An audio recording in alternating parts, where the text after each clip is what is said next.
चला, जय महाराष्ट्र मित्रांनो, सर्वांचं स्वागत आहे आपल्या कैलास सर मॅथ्स अकॅडमी या युट्यूब चॅनलमध्ये। चला विद्यार्थी मित्रांनो, बघा इयत्ता 4थी आणि 3रीच्या विद्यार्थ्यांची खूप मागणी होती की सर आम्हाला पायाभूत चाचणीचं मार्गदर्शन करा, योग्य ते मार्गदर्शन करा। तर विद्यार्थी मित्रांनो, 4थीचा व्हिडिओ बनवते, नंतर लगेच 3रीचा पण व्हिडिओ येणार आहे। त्यामुळे विद्यार्थी मित्रांनो, नवीन असेल तर चॅनलला सबस्क्राईब करा आणि लक्षात घ्या तुम्ही का पूर्णपणे जे गायडन्स तुम्हाला करणार आहे, ज्या काही क्वेश्चन पेपर आपण सोडून घेणार त्याचा पूर्ण आधार घ्या, त्या प्रॅक्टिस करायचा सराव करा, याच्यापैकीच तुम्हाला प्रश्न विचारले जातील। ठीक आहे, चला लक्षात घ्या। आता आपण क्वेश्चन पेपर सोडून घेणार आहे, त्यापूर्वी मित्रांनो व्हिडिओ आवडल्यास कमेंट नक्की करायची आणि कमेंट मध्ये हाईपचं जे बटन आहे ना, हाईपचं HYPA ते बटन दाबा। हा ठीक आहे, ते बटन दाबा। चला व्हिडिओला सुरुवात करते। बघा मित्रांनो, आता आपण प्रथम भाषा मराठी इयत्ता 4थीचा पेपर सोडवते। तर बघा मित्रांनो, आता लक्षात घ्या, छोट्या छोट्या लेकरांनो त्यांच्या पालकांनो नीट लक्ष द्या आणि मुलांना गायडन्स करा। ठीक आहे, चला बघूया। आता बघा काय, इथं तुमचं नाव टाकायचं, व्यवस्थित नाव टाकायचं, शाळेचं नाव वगैरे, तुमचा केंद्र, तालुका, जिल्हा हे शाळेतून शिक्षक घेतील करून, काय अडचण नाही। इथं तुमचा हजेरी क्रमांक म्हणजे रोल नंबर जो काय असेल तो टाकून द्यायचा। चला आता मित्रांनो, डायरेक्टली मी सुरुवात करते। सगळ्यात पहिले लक्षात घ्या का हा पेपर तुमचा 40चा असणार आहे। किती मार्कचा असणार आहे? 40 असणार आहे। 30 लेखी मार्काला आणि 10 तुमचा तोंडी परीक्षाला, असं एकूण 40चा असणार आहे। आता तुम्हाला काय करायचे बघा, सगळ्यात पहिले शब्द ऐकायचे आणि लिहायचे। शिक्षक तुम्हाला सांगते शब्द लिहा, ते तुम्हाला जसं तुम्हाला सांगितलं का काय, जसं तुम्हाला सांगितलं का लिहा मयूर, तर मग लिहायचा मयूर। ठीक आहे, फक्त ऐकायचा, काना मात्रा वेलांटी काय असेल ते फक्त नीट बघून घ्यायचा आणि चांगल्या प्रकारे लिहायचं। सांगितलं चेतन, लिहा चेतन। ठीक आहे, बघा अशा प्रकारे जे काही शब्द दिले असतील ते, ठीक आहे ना, जे काही शब्द दिले असतील ते तुम्हाला व्यवस्थित पाहून लिहायचे। त्याच्यामुळे याची चांगल्यापैकी सराव करा, ज्या तुमच्या कविता असतील त्याही पाठांतर करून घ्या। अशा प्रकारे तुमची तोंडी परीक्षा होणार आहे। चला पुढे बघूया। आता डायरेक्टली आता लेखीला जाऊया। बघा तुम्हाला उतारा दिलाय, तो उतारा तुम्हाला काय करायचंय तर वाचायचा व्यवस्थित। ठीक आहे ना, बघा तो उतारा थोडक्यात थोडासा मी कमी करतो म्हणजे खालचा प्रश्न दिसेल। ओके राईट, चला काय बघा आता, तर तो उतारा वाचायचा आहे, त्यावर जे प्रश्न दिलेले त्याची उत्तर द्यायची। उतारा चांगल्या प्रकारे वाचा, सगळ्यात पहिले उतारा वाचण्याचा प्रयत्न करायचा। ठीक आहे, लहान मुलं तुम्ही समजून घ्या, एकदा उतारा नीट वाचून घ्यायचा आणि वाचल्यानंतर त्याची उत्तरं लिहायला प्रयत्न करायचा। हा चला बघूया। आता अशा प्रकारे उतारा दिलाय बघा। आता तो काळ पारतंत्र्याचा होता, नंतर संपूर्ण देशाला इंग्रजांनी गुलाम बनवून ठेवले होते, जंगलात राहणारे आदिवासी गुलामगिरीतून वाचले नव्हते, इंग्रजांनी वन कायदा काढून आदिवासींचा जंगलावरचा पारंपरिक अधिकार नाकारला होता, त्यामुळे आदिवासीमध्ये इंग्रजांच्या विरुद्ध असंतोष निर्माण झाला होता। 1984 साली बघा, 1894 साली बिहारमध्ये भीषण दुष्काळ पडला, उपासमार व रोगराईत अनेक लोक मरण पावले। तशातच ब्रिटिशांनी जमीनदार जहागीरदारांकरवी शेतकऱ्यावर अवाजवी शेतसारा लावला होता। याविरुद्ध बिरसाने वेळोवेळी जन आंदोलन केले, त्यामुळे संतप्त होऊन इंग्रज सरकारने 1895 मध्ये बिरसा मुंडा यांना 2 वर्षाची सक्त मजुरी शिक्षा ठोठावली। नंतर पुढे बघा, हजारीबाग या तुरुंगात डांबण्यात आले। याच तुरुंगात बिरसांनी इंग्रज सत्ता मुळासकट उखडून काढण्याचा संकल्प केला आणि आदिवासींच्या आर्थिक व सामाजिक स्वातंत्र्यासाठी इंग्रजाविरुद्ध लढा पुकारला। त्यासाठी त्यांनी एक घोषवाक्य दिले, एकमेकांना भेटल्यावर आदरभाव व्यक्त करण्यासाठी उलगुलान म्हणून असे सांगितले। ठीक आहे, अशा प्रकारे फक्त उतारा हळूहळू छान प्रकारे वाचायचा आणि प्रश्नांची उत्तर। आता काय दिले आपल्याला बघा, धरती आबा बिरसा मुंडा, एकदम असं की आपल्या देशासाठी 25व्या वर्षी, लक्षात घ्या काय 25व्या वर्षी आपल्या देशासाठी बलिदान देणारे शहीद झाले आणि अशा थोर क्रांतिकाराला आपला विनम्र अभिवादन आहे, त्यांचाच उत्तर दिला मित्रांनो। ठीक आहे, चला बघूया। आता पहिला प्रश्न काय बघा, तर बिरसा मुंडा यांना कोणत्या तुरुंगात ठेवण्यात आले होते? बघा कोणत्या तुरुंगात ठेवण्यात आले होते बघा, तर त्यांना हजारीबाग तुरुंगात डांबण्यात आले होते। जर उत्तर तुम्ही चांगला वाचला तुम्हाला बरोबर समजणार। बघा मग आता याला काय करायचं, तुम्हाला गोल करायचे। जर तुम्हाला सांगितलं चौकट दिली, यात पर्याय टाका, तर पर्याय तुमचा 2 अ ब क दिला असेल तरी तो लिहायचा। पुढे बघा, बिरसा मुंडा यांनी कोणते कार्य केले होते? काय केलं होतं का बिरसा मुंडा यांनी कोणकोणते कार्य केले होते? मग आता लक्षात घ्या काय, तर पूर्ण हा जो आपल्याला दिलेला भाग आहे, लक्षात घ्या, पूर्ण वाचून घेतल्यानंतर आपल्याला कळतं का काय बघा, का बिरसांनी इंग्रज सत्ता मुळासकट उखडून टाकण्याचा संकल्प केला, बरोबर आहे। आदिवासींच्या आर्थिक व सामाजिक स्वातंत्र्यासाठी इंग्रजाविरुद्ध त्यांनी लढा पुकारला, हे त्यांचं कार्य झालं। हे फक्त पाहून तुम्हाला येतं लिहायचं। ठीक आहे, पुढे बघा, आदिवासींमध्ये इंग्रजांच्या विरुद्ध असंतोष का निर्माण झाला होता? का निर्माण झाला होता? कारण जे जल जंगल जमीन आहे, ठीक आहे ना, जल जंगल जमीन आहे तो हा आदिवासींचा आहे, पण याच्या विरुद्ध इंग्रज सरकारने कायदा काढला तर त्याच्यावरती आदिवासींचा अधिकार राहणार नाही, म्हणून काय तर आदिवासींमध्ये त्याच्यामध्ये काय झालं मित्रांनो, तर असंतोष निर्माण झाला. इथं बघा काय इंग्रजांनी वन कायदा करून आदिवासींच्या जंगलावरचा पारंपरिक अधिकार नाकारला होता, त्यामुळे काय तर इंग्रजांविरुद्ध असंतोष निर्माण झाला होता. बघा समजते? चला हे त्याचं उत्तर आहे, इथं व्यवस्थित लिहून घ्यायचं. हा चला पुढे बघूया. आता एक दिवस मी धरती आबा बिरसा मुंडा याच्यावरती पूर्ण एक लेक्चर बनवणार, त्यांची पूर्ण माहिती तुम्हाला, त्यांचं कार्य पूर्ण एक दिवस तुम्हाला समजून सांगणार आहे. काय मित्रांनो बघा, त्यांना समजून घेणं खूप काळाची गरज आहे. बघा एक तुम्हाला जाहिरात दिली बघा, बाल महोत्सव म्हणून सांगितलंय बघा.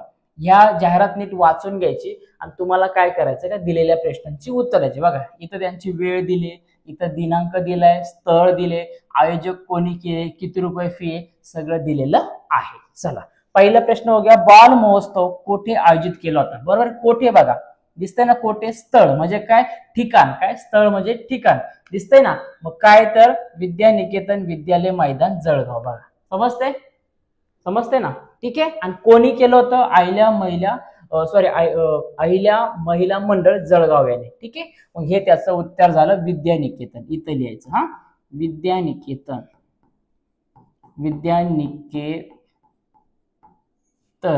विद्यालय मैदान जळगाव, ठीक आहे, पूर्ण लिहायचं. पुढे बघा, बाल महोत्सव किती दिवस चालणार आहे? किती दिवस चालणार आहे? बघा आता लक्षात घ्या, पूर्ण तुम्ही जर वाचला तर तुम्हाला समजून येईल. बघा इथं दिलाय 5 तारखेला, बघा कालावधी 5 तारखे ते 10 तारीख, 5 ला सुरू होणार आहे. मग 5, 6, 7, 8, 9, 10 एकूण किती दिवस? 6 दिवस. किती दिवस? 6 दिवस, ठीक आहे, 6 दिवस चालणार आहे.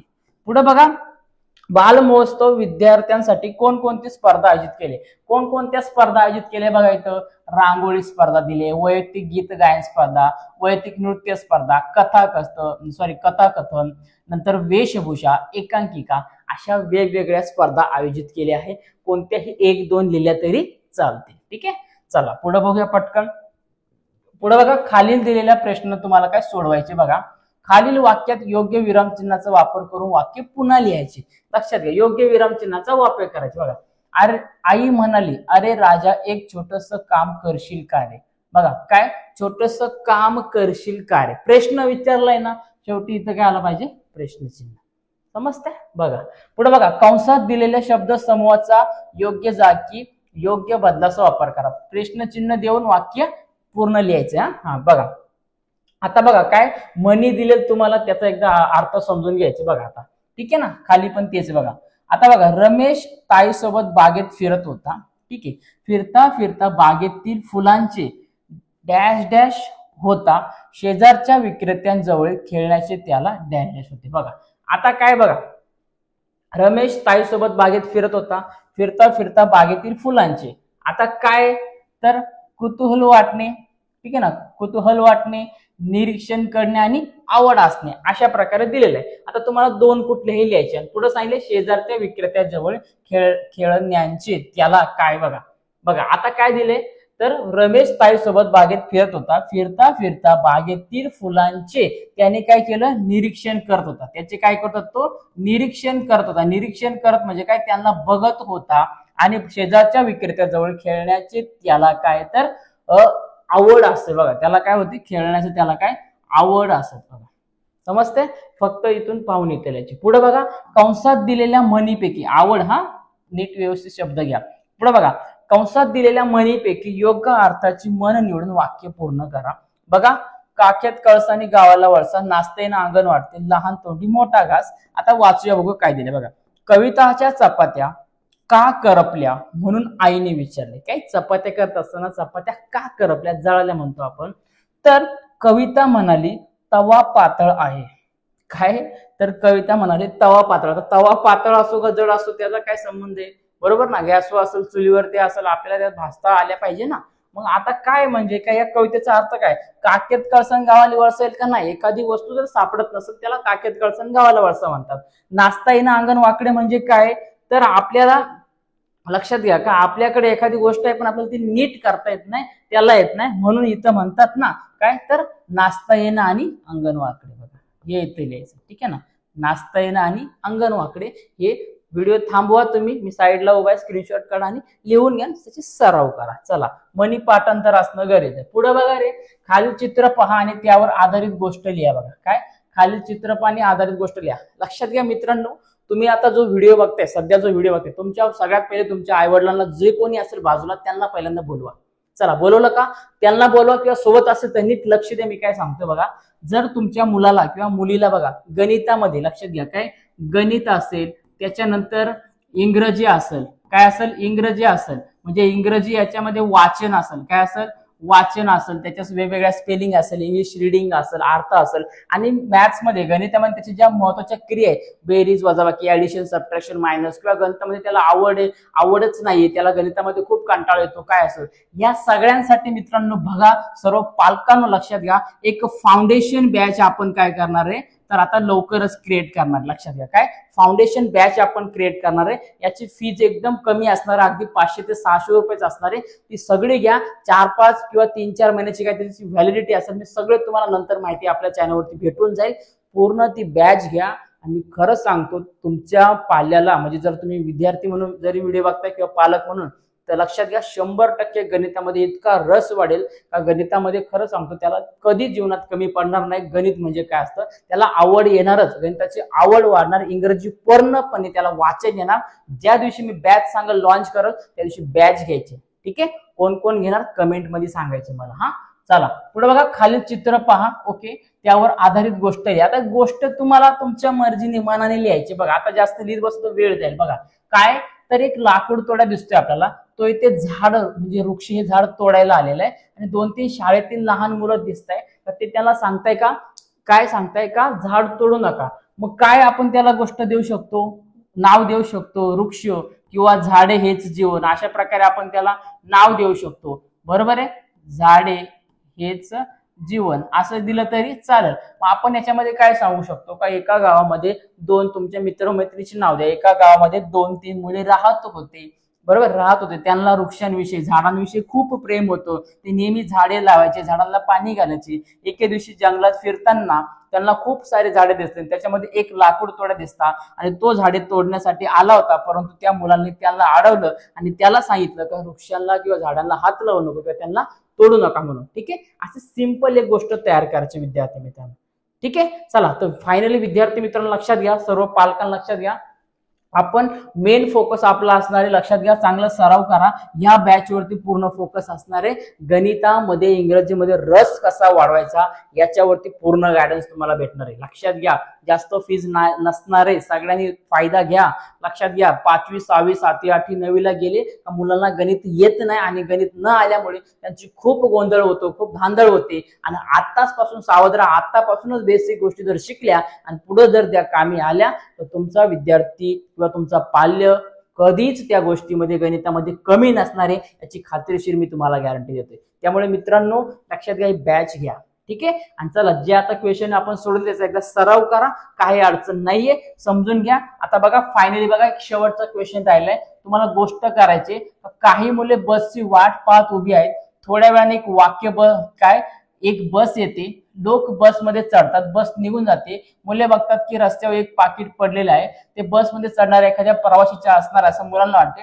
पाकिट पाहून आता काय करायचे बघा, एक गोष्ट तयार करायची. काय, एका गावामध्ये 2-4 नावाची मुलं राहत असतात, त्यांच्या इथे बस स्टँड असतं. मग ते मुलं बस स्टँड वरती असतात. मग बस स्टँड वरती मुलं बघत असताना खूप प्रवासी येतात. अचानक बस येते, बसमध्ये काही जण प्रवासी चढतात, काही उतरतात. त्याच्यानंतर काय होतं, एका प्रवाशाचं पाकिट त्यांना सापडतं. मग अशा प्रकारे काय करायचं, तर ते त्यांच्या घरी पालकांक घेऊन जातात का, किंवा बस स्टँड वरती कोणी मोठा व्यक्ती असेल, पोलीस असेल, कोणी असेल, त्यांच्याकडे देतात का, याच्यावरती तुम्हाला गोष्ट तयार करायची. ठीक आहे, स्क्रीनशॉट काढा आणि आरामात लिहा. चला भेटूया आता मित्रांनो पुढच्या व्हिडिओमध्ये. जे सांगितले ते लक्षात द्या. व्हिडिओ आवडला तर एकदा लाईक करा, चॅनल नवीन असेल चॅनल सबस्क्राईब करा आणि खाली हाईपचं बटन एक कमेंट मध्ये जाऊन त्याच्यावरती क्लिक करायला विसरू नका. चला भेटूया पुढच्या व्हिडिओमध्ये. तो पण सर्वांना जय महाराष्ट्र.